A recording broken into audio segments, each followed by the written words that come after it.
Fred Kempe is president and CEO of the Atlantic Council and a CNBC contributor. He joins us tonight. Fred, it's great to see you. And what does all of this mean for allies, for adversaries? Who seizes an opportunity here? Who could benefit from this distraction? And how might we look back at this moment and realize how it was going to reshape the global map that we're currently familiar with? Thank you so much, Kelly. First of all, I've got to respond to Eunice and her comments from China. We are so self-centered. We Americans think everything revolves around us, and often it does. But there was a third plenum Central Committee meeting of the Communist Party last week in China.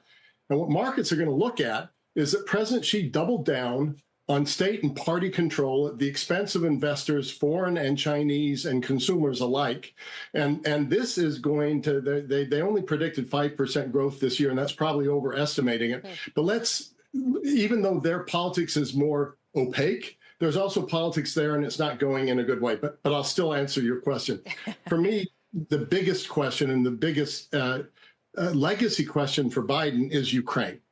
Biden laid out two issues that really set him apart in the foreign policy stage. One of them was this is an inflection point where we are in a struggle with China, Russia, North Korea, Iran, autocrats versus Democrats. He used the term inflection point very often, and it is being played out on the battlefields of Ukraine, and he really provided Ukraine consistent support, maybe not sufficient support, but consistent support since February of 2022 when Russia invaded.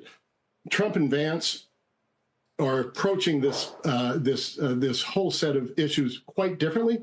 Many in the Republican Party think that Biden didn't go nearly far enough. Those supporting Trump and Vance himself think that support for Ukraine may not be the way going forward. So I think his legacy is at stake on Ukraine, and that's where allies worry most deeply. They saw him working with them closely in defending Ukraine. We had 32 nations, U.S. and 31 allies here just a few days ago in Washington at the Washington Summit. They galvanized in a way that may be unimaginable under a Trump administration. And the real question is who will carry out Biden's legacy now that he can't do it himself. Fred, as you mentioned, there's less distance maybe between parties on the issue of China than in other hotspots around the world. So if you're a U.S. company with exposure there, and you mentioned the slowing economy, the fact that they're continuing to kind of wrest it under state control, what are the implications for you if it's now Harris, Trump on the ticket, or if Harris assumes the presidency? Well, look, President Trump prides himself on being a little bit unpredictable. And in recent days, he has said that Taiwan has to pay for its own defense. What does Taiwan give us? They're 9,500 miles from us. They're only 68 miles from China. And so the Chinese leadership may look at that and say, well, that's very positive to us. On the other hand, the Trump administration is determined to be even tougher on China economically, to protect jobs even more economically, if you listen to the rhetoric of the convention last week.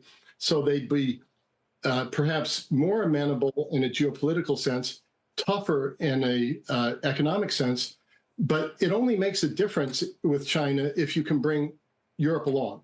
And that's where the Trump administration would really have to galvanize its approach with Europe. And it's unclear exactly what would happen. But as you said, the differences between the two administrations on China have not been nearly as much as they've been regarding Ukraine and Putin's war on Ukraine.